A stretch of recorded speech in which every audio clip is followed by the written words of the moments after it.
আমাদের প্রত্যেকের জীবনে কিছু মানুষ থাকে যারা আমাদেরকে সেফ এবং সিকিউর ফিল করায়, তার পাশাপাশি আমাদের ভালোবাসায় ভরিয়ে দেয়। সেই রকমই আমার ননদের সাথে আমাদের এরকমই একটা বন্ডিং রয়েছে। বেশ কয়েক মাস পর আজকে চলে এসেছি সেই ননদের বাড়িতে সন্ধেবেলায় একটু আড্ডা দেব বলে। দেখো জিদানবাবু এখানে আসা মাত্রই পেয়ে গেছে নতুন গাড়ি, ভীষণ বিজি হয়ে গেছে। ওইদিকে পিসেমশাই আর পিমা জিদানকে আদরে যত্নে ভরিয়ে দিচ্ছে। এগুলো দেখে কার না ভালো লাগে, তাই বারবার ছুটে আসি এই দিদির কাছে। এই দিদি আমাদেরকে ভীষণ ভালোবাসে, আর যেহেতু অরিজিৎকে এই দিদি নিজে হাতে ছোট থেকে বড় করেছে, তাই আলাদাই একটা ভালোবাসা অরিজিৎ সবসময় এখানে পায় আসলেই।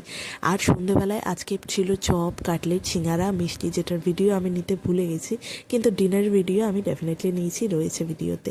আর দেখো ওইদিকে ওর দিয়া ওকে এন্টারটেন করেই চলেছে।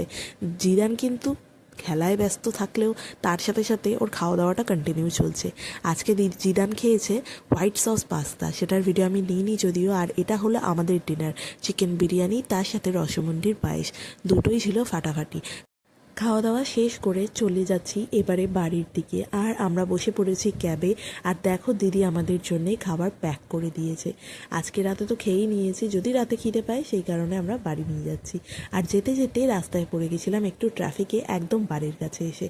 অনেকটা রাত হয়ে গেছে, জিদানের ঘুমের টাইম হয়ে গেছে। তো চলো আজকের ভিডিওটা এখানে এন্ড করছি, দেখা হবে আগামীকাল নতুন ভিডিওতে।